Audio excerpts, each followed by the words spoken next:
Perfect. All right. So good morning again. I am Dr. Lupe Jaime Mila, and I am the Deputy Director of the Child Care and Development Division.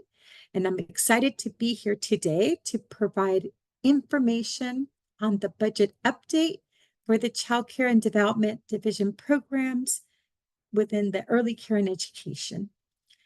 Before we dive into our presentations, our interpreters will walk you through how to set up the language interpretation. Good morning. This is Yelka. I will be your interpreter, Spanish interpreter today. And for the interpretation, um, you would need to click on the interpretation symbol in the meeting controls, then click the language that you would like to hear. And it's optional if you like to hear only the interpreted language, click on the mute original audio. Y bueno, ahora para poder escuchar la interpretación al español, seleccione el símbolo de interpretación en los controles de la reunión en la parte de abajo de la pantalla, seleccione el idioma que le gustaría escuchar y número 3 es opcional que para escuchar solamente el idioma interpretado, seleccione Mute Original Audio y de esta forma silencia el audio original. Gracias.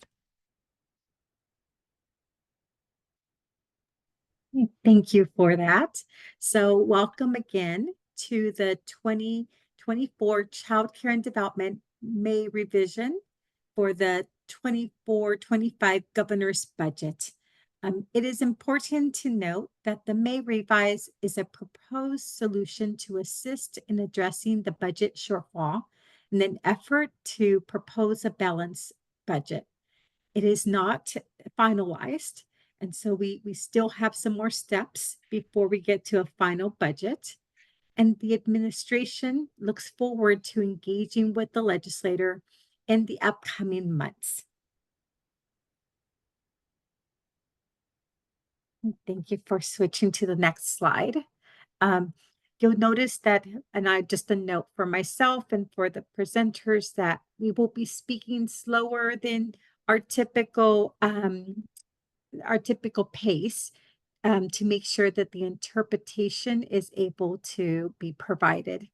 Hi, Miss Lupe Jaime. I'm sorry to interrupt, but I need to be assigned as an interpreter. Oh, okay, perfect. Let me pause for 1 minute to see if on the back end, the team can assign the interpreter.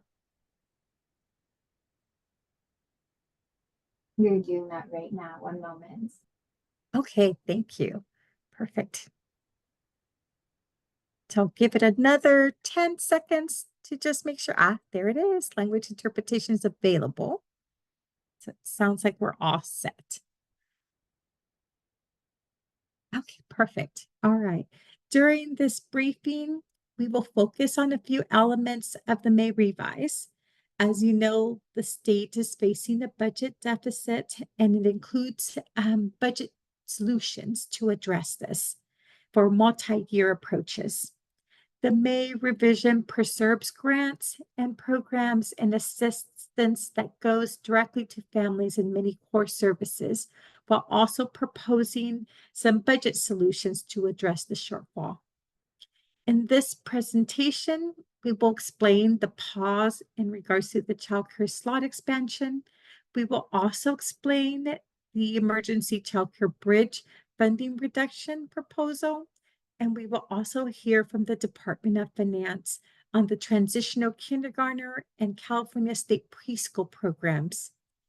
Finally, we will close out with questions and feedback portions of this. So that covers the agenda. With that, I'm going to turn it over to Deborah Rawson to provide this next slide. Thank you, Lupe. Good morning, everybody. My name is Deborah Rawson, and I'm the administrator in the policy office in the Child Care and Development Division. The May revision proposes a pause of the multi-year slot expansion plan for the California Alternative Payment Program, or CAP, and the General Child Development Program, CCTR, to assist in the closing of the projected shortfall. The slot expansion plan, which commits to add over 200,000 childcare slots through fiscal year 26-27, is proposed to be paused to assist in the closing of the budgeted shortfall. Per cap, the pause results in a reduction of $184.1 million in general funds in fiscal year 2024-25, compared to the governor's budget's estimates for fiscal year 24-25. For CCTR, the pause results in a reduction of $277.8 million general funds in fiscal year 24-25. Next slide, please. The May revision also proposes to reduce the Emergency Child Care Bridge Program by $34.8 million in general funds to more closely align with the program expenditures and address the projected budgeted shortfall. Next, we will pass over the presentation to Sabrina Adams, who is here from the Department of Finance.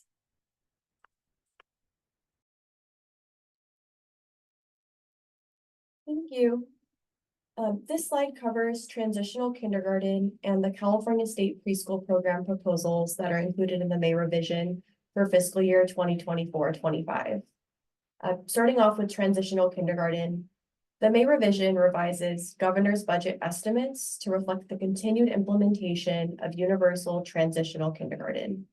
In 2024-25, transitional kindergarten eligibility is expanded to children turning 5 years old between September 2nd and June 2nd.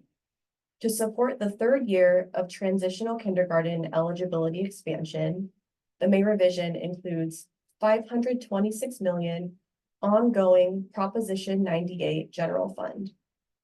This total represents the incremental cost of the third year of transitional kindergarten expansion and brings the total cost of transitional kindergarten expansion to $1.5 billion Proposition 98 general fund. Additionally, to support transitional kindergarten adult to student ratio costs, the May revision includes $514 million ongoing Proposition 98 general fund. Moving on to the California State Preschool Program. The proposed 2024-25 funding for the California State Preschool Program at May revision is $2.2 billion. This is inclusive of both Proposition 98 and non-Proposition 98 general fund. The May revision maintains funding for current state preschool policy and program requirements, including funding the second year of the Child Care Providers United negotiated agreement. Due to the current fiscal outlook, the May revision includes proposals that are intended to bridge the additional shortfall that has developed since the governor's budget. These solutions and redirections are proposed to reduce liabilities in the budget year and the budget year +1. Given this approach, the May revision proposes to eliminate the future requirement for California state preschool programs to reserve 7.5% and 10% of funded enrollment for children with exceptional needs in 2025-26 and 2026-27, respectively. As such, the funding related to those requirements is proposed to be swept. Consistent with current law, state preschool programs would still be required to reserve 5% of funded enrollment for children with exceptional needs. Funding to support the 5% enrollment set-aside requirements is maintained in the May revision. Lastly, I will cover the proposal for the Inclusive Early Education Expansion Program. As mentioned with the state preschool program proposals, due to the current fiscal outlook, the state must balance spending with total available resources. The May revision includes solutions and redirections that reduce liabilities in the budget year and the budget year +1. As such, the May revision proposes to pull back $250 million in currently unallocated Inclusive Early Education Expansion Program funding. This funding is redirected to support the electric school bus investment. By redirecting the Inclusive Early Education Expansion Program dollars along with other funding to fund the electric bus investment in 2024-25, funding liabilities in 2025-26 are significantly reduced. This concludes the proposed overview of proposals for transitional kindergarten and the state preschool program. Thank you. Thank you so much for providing also that those updates on those proposals. So we are now in the segment of questions and feedback in order to be able to receive your feedback regarding these proposals and your questions. Either two things. One, please raise your hand or virtually, or second, feel free to use the question and answers chat box to also type in your questions. A couple of notes that I want to get started with, just because we have been receiving a couple of questions regarding the slots. First, I want to share that we have done significant work in regards to slots in the last couple of years, and want to thank everyone for continuing to complete that work together. And that is the additional of the 119,000 slots that we have achieved and continue to roll out.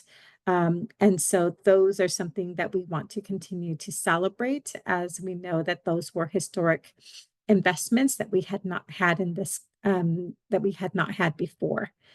And then the second piece I also want to share is that, and just as a reminder, that these are proposals. And so we are sharing highlights of those proposals. However, there is still a couple more steps in regards to what will land in the budget. And so as things as the budget is finalized, then CCDD is committed to continuing to provide you the latest information in regards to those final decisions in case you're not able to track the budget as closely as you can. So definitely want to just also call that out too. And then just a couple of questions in the question and answers is in regards to whether the slides would be available. And yes, the slides will be available. We'll post those in our homepage, which definitely we will, be able to address and then, or have available for you. And so let me pause there and say that we plan to first address questions in the questions and answers on the Zoom dialogue. And then we're going to shift to the live questions. So as mentioned, please use your raise hand feature and enter your questions in the chat of the question and answer box. And if you're calling into the meeting, you can also press *9 to raise your hand and *6 to mute or unmute for this there too. So let me jump really quick on the questions and answers in regards to the chat box first. So there's some questions in regards to if it's possible for those who have already applied and been accepted to continue for the next cycle instead of reapplying for CCTR, right? And so I want to just recap our response. So for those individuals that had submitted an RFA this last winter, received a tentative award from us with a potential award amount, I want to first remind you that this is a proposal in regards to the May revise. So we'll provide the final budget, what lands in the budget as soon as that becomes available after the budget process. But second, we continue to hear feedback that if for some reason it is finalized in the budget that the CCTR reduction does materialize, then we are hearing the proposed comment or feedback to us that if there would be future slots in the future, would we consider not putting out an RFA and instead allowing for those individuals that applied to honor those RFAs. And so we will take that as feedback and appreciate you lifting that up as a consideration. And again, after the budget is enacted, then we can circle back with more updates in regards to that. So thank you for that. Let me see. Let me do this because I believe the team is jumping on the questions in the chat. So let me jump over to the hand raise and we can do the concurrently pieces, right? So have the team continue to answer questions in the chat while we're also calling on individuals that had their hand raised. So let me turn it over to the team to let me know who has their hand raised first. Absolutely, Lupe. We currently have three people digitally raising their hand in the queue. We're going to start it at the top with Mr. Eric Peterson.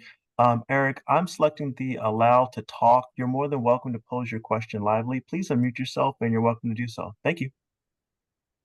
Good morning, everybody. Eric Peterson from Bananas in Alameda County. Thank you, Lupe, for putting this on today. Really appreciate it. I have a EAP question, and that is, our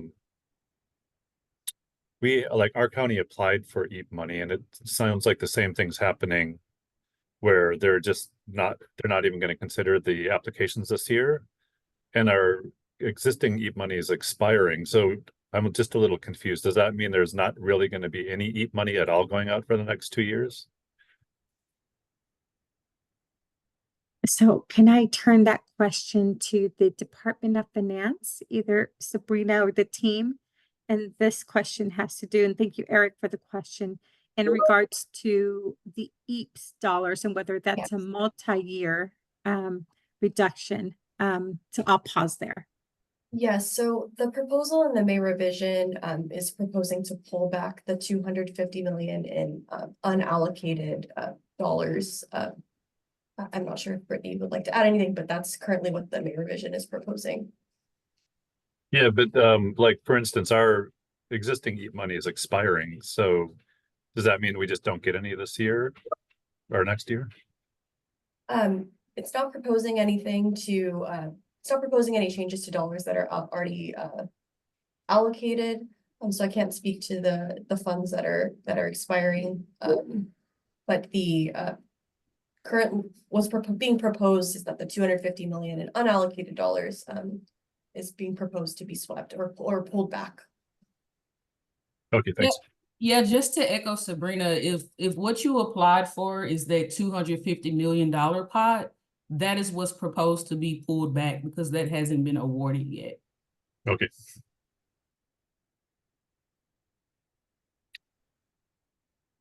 Thank you. At the moment, we have two more hands in the queue who have digitally raised their hands. We have a Richard Rushton. Richard, you're more than welcome to pose your question live. Thank you.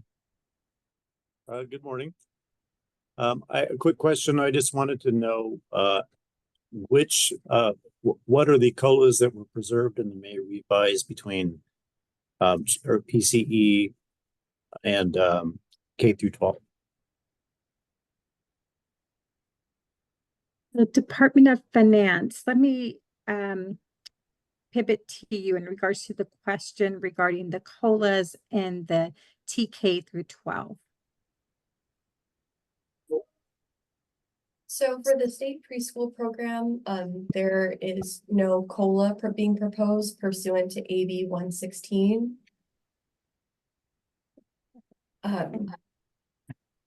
And I would add that for on the childcare side, we also do not have a COLA proposed in regards to this May revise also. Thank you. While questions are actively being addressed in the Q&A chat, we still have a remaining hand posed digitally. And apologies in advance if I mispronounce anyone's name. Feel free to correct me. Is it Hu-Ping Huang? I'm going to click allow to talk and you're free to pose your question. Thank you for joining us today. Hi, yes, thank you. My name is Hui-Ping Huang. We applied for the TR last fall, and we were lucky to get an award. We have the proposed award of about 800,000, and then later we were informed that because of the budget cut, we're not going to have the proposed award. And my question is, when the funding if the funding available, will those agencies who got the awards will have the priority to get the funding in the future? This is my question. Thank you. Thank you so much for your question. So as reference, we had released the RFA in the winter and had provided tentative proposed awards last month, I believe. And at an abundance of a caution to make sure that the field who received those tentative awards are tracking the budget, CCDD released a notification of awareness that of what the May revise included regarding slots. And so that is the letter that you received as a reference. Want to first note that all this is still part of budget negotiations. So let's keep tracking the budget together. And as we finalize, we will make sure that we provide you the latest information once the budget is finalized. Second on that is in regard to the future of the funding. We could only speak to the budget at this time and not for next year. However, like all our January 10 and May revise, as information is released in the future, we always try to communicate those and provide opportunities to be able to engage with our community on that. And then finally, if there is any questions regarding the application and whether that application can be considered in the future, we're noting that as feedback from the field to have us continue to think about how to continue to honor those applications in the future. So welcome those future conversations after the budget is enacted to discuss any next steps based on those final decisions. So thank you for your question.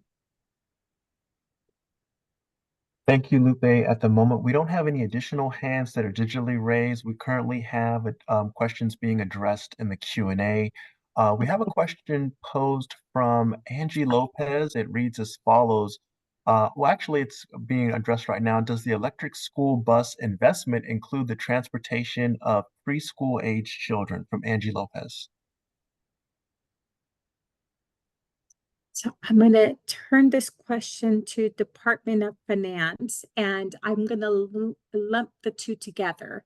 So there is two questions regarding the electric school bus. And so if I can have Department of Finance be able to answer one in regards to the target age group, and second, just a little bit more information in regards to the proposal of the electric school bus information.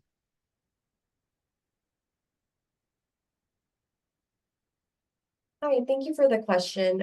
I think we would have to follow up with some additional details on that proposal. That the electric school bus investment is outside of sort of my area, but I'm happy to follow up with additional information on that. Sounds great. Thank you so much. So we will follow up with more information on that question, and we're noting that too, in this, and noting that there was a couple of questions tied to that too. So perfect. As you know, some feel free to jump in if you see anyone else with their hand raised. In the meantime, let me jump to the chat, or let me pause, Rasan, and see where you want to. No problem at all, Lupe. Currently, we don't have any additional hands raised in the chat. We currently have CCDD subject matter experts addressing questions live in the Q&A. We have an additional item listed from Cheryl Marie Hansberger. It reads, will the reimbursement model continue through the next fiscal year as prior indicated? Yes, so if the question, and thank you, Cheryl, for your question too, and your interest on understanding the payment, right? So, so we don't have a new proposal in regards to a new rate structure effective July 1st. As you know, and many of you are participating, and thank you for your participation and your feedback in regards to the alternative methodology. And so for this upcoming year, we will continue to utilize the same approach that we have in terms of rates. But please continue to attend those meetings, continue to send us feedback in regards to the alternative methodology. We're very excited to partner with everyone on this historic moment of being able to shift from a market rate to a true cost of care. So thank you for the question. We have an additional question from Carla Martinez. I'm sorry, some questions are being responded to in real time, so it fluctuates on what is currently standing as open questions. Carla Martinez poses the question and reads as follows. Good morning, everyone. Thank you for sharing the information. However, it's unclear that the fiscal year 24-25 CCTR expansion awards on pause will be receiving funds or are at least a reduction of the award. So Carla's seeking additional clarification on CCTR. Happy to take that question too. So in terms of the general child care CCTR, then question. So the current, and I'm going to say the current, because the important piece is that if you were awarded in the past through past RFAs, CCTR slots, then those are not impacted at this point by the May proposal that we put forward. What we're speaking to is this current RFA that we release in the future. So the May revise includes to not include those additional slots effective July 1st.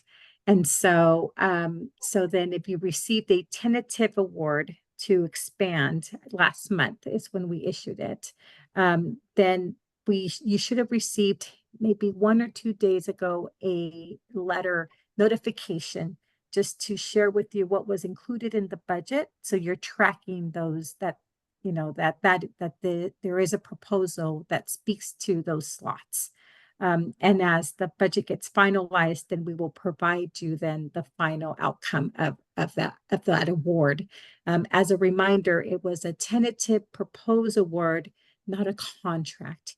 And the tentative award also included wording in that letter that said it's subject to appropriation, which is what we're right now finalizing through the budget, through the budget process. So again, thank you for your question, and feel free to follow up if I was not able to answer your question. Thank you kindly, Lupe. Let's see here. There was a question I had just pinned. And again, there's things moving quickly in the Q&A chat. This is from Robin Collins. This question relates to Deborah Rawson's response, noting that there isn't a proposal of information regarding funding reductions for stage 1, 2, or 3. Will these programs continue to be funded based on caseload, even if this means an increased funding need in 2024-2025? From Robin Collins.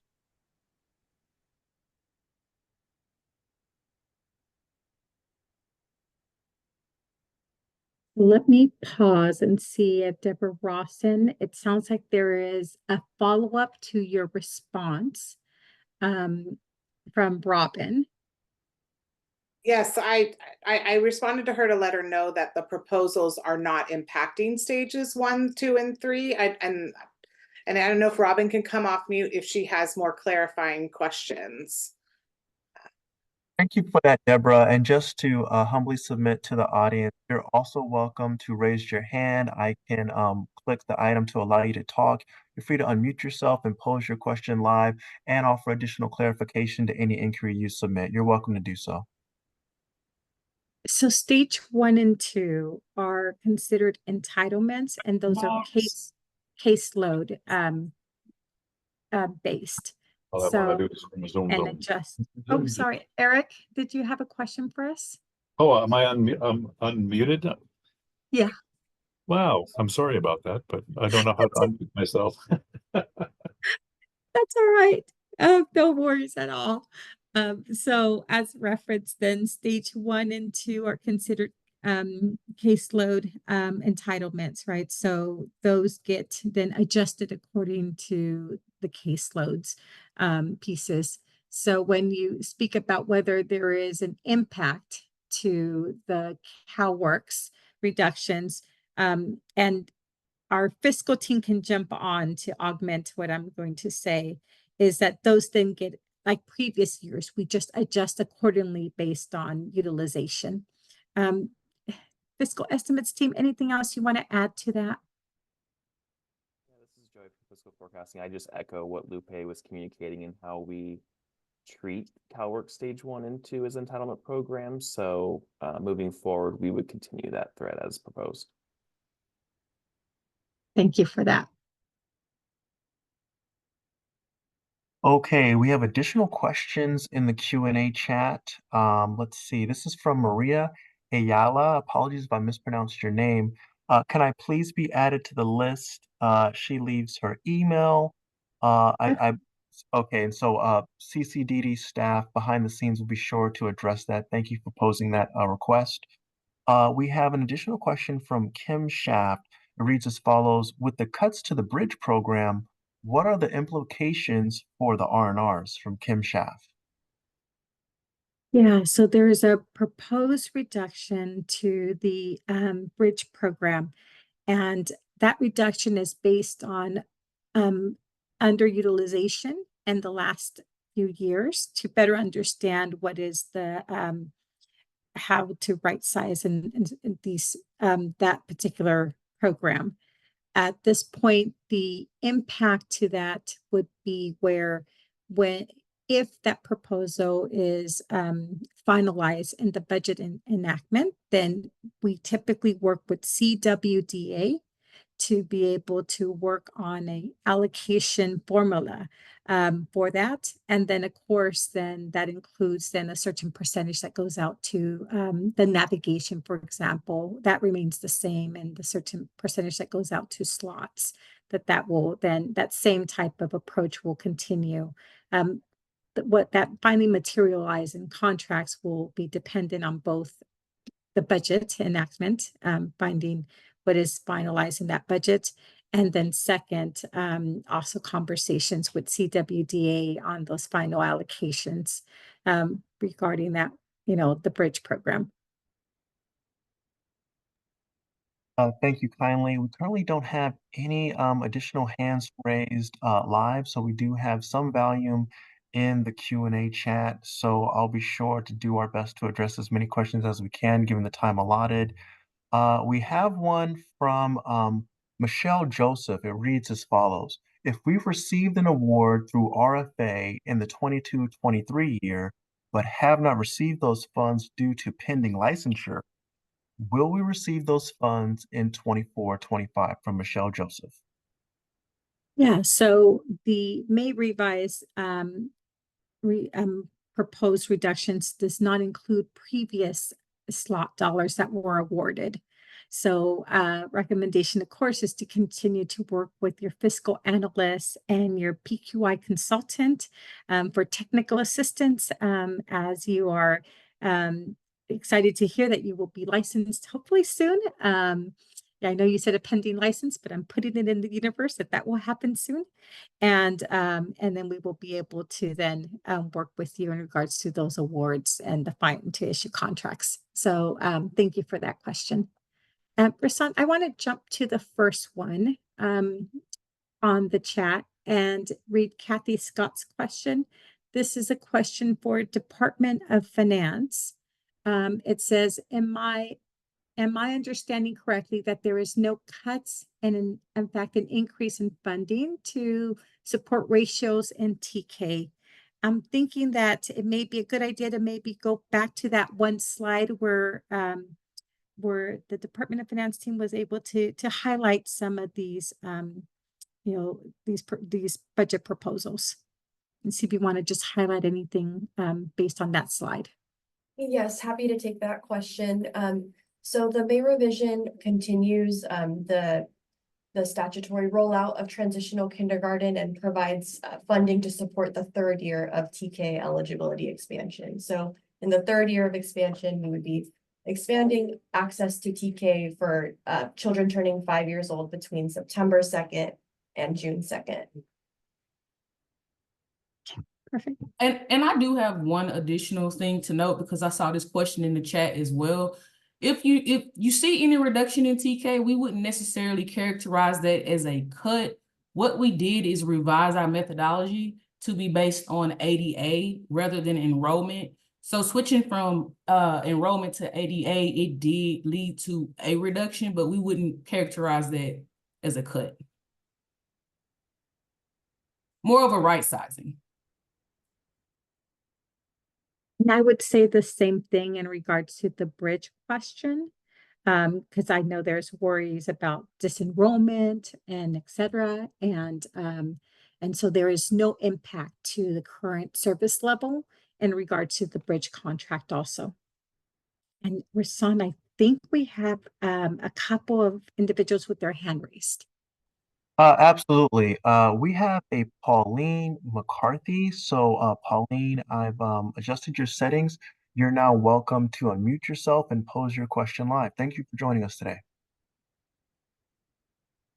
Thank you. I'm sorry. I don't have a question. I must have hit the wrong button. Thank you. That's quite all right. We appreciate your participation. We have additional questions in the Q&A chat. One item is posed from Al Vital, and it reads as follows. Are there any future plans to reallocate funds for those CCTR contracts that were awarded but will now not be funded? Also, with the consideration that an agency is turnkey ready to provide services. From Al Vital. Yeah, so thank you again for the CCTR question. One of the pieces that the department hopes to be able to do is in the next 1 to 2 weeks, we are going to release a survey to those individuals that were awarded, that received tentative awards for the CCTR dollars to better understand which agencies would have a license between now and July 1st, or even maybe end of July, meaning that you're ready to open your doors, you have a license, and just needed these dollars to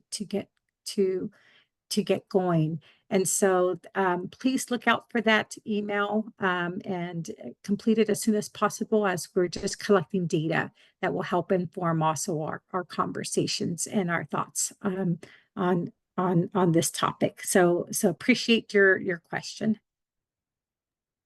Thank you, Lupe. Currently, no additional hands being raised digitally in the live chat. We do have some items in the Q&A chat box.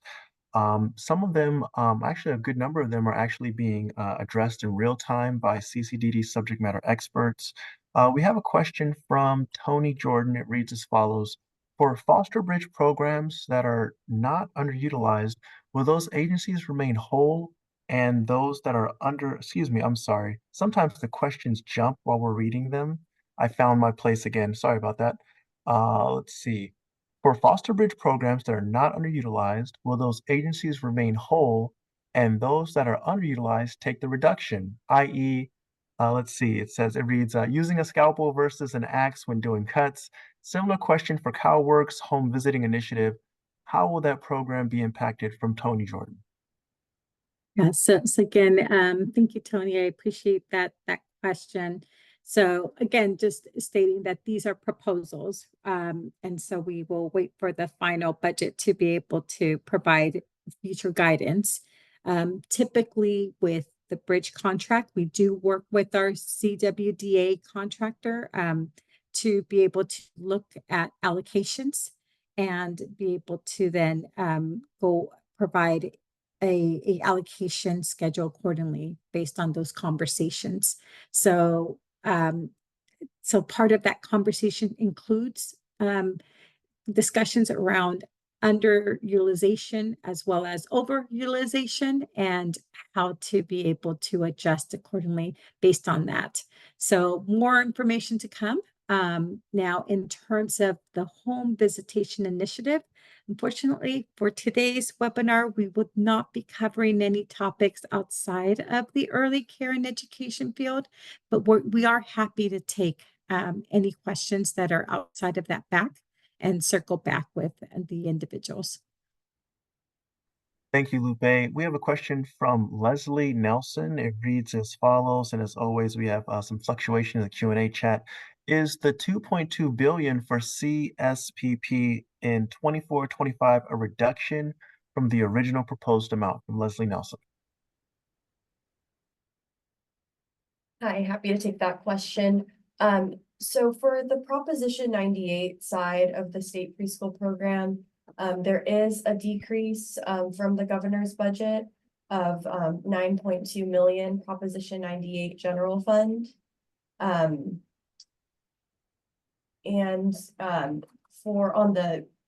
For the general fund side of the state preschool program, the one-time savings that were scored at the governor's budget were adjusted down by 18.6 million non-Proposition 98 general fund.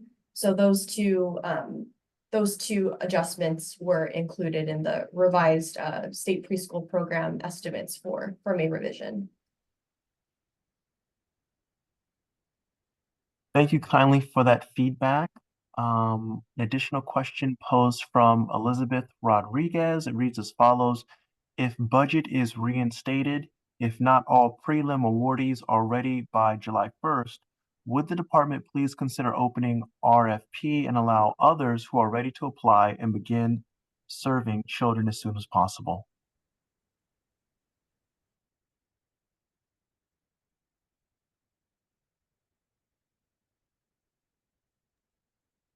I'm sorry. If I was muted, I apologize. I was reading a question from Elizabeth Rodriguez. If I was muted, I apologize. It reads as follows.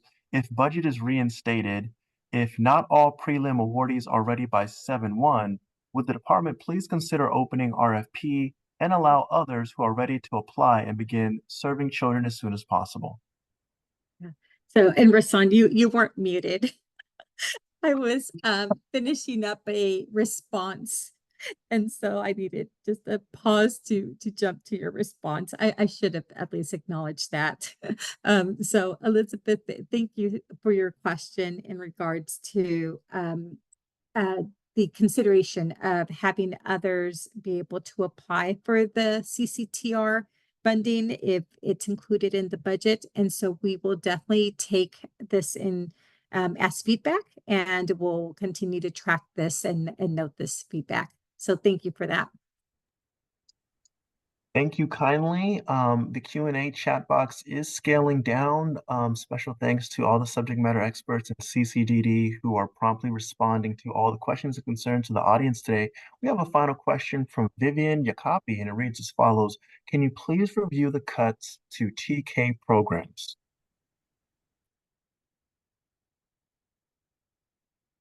I would just reiterate what I said previously. We're not proposing any cuts. It's more of a right sizing based on funding on ADA versus enrollment.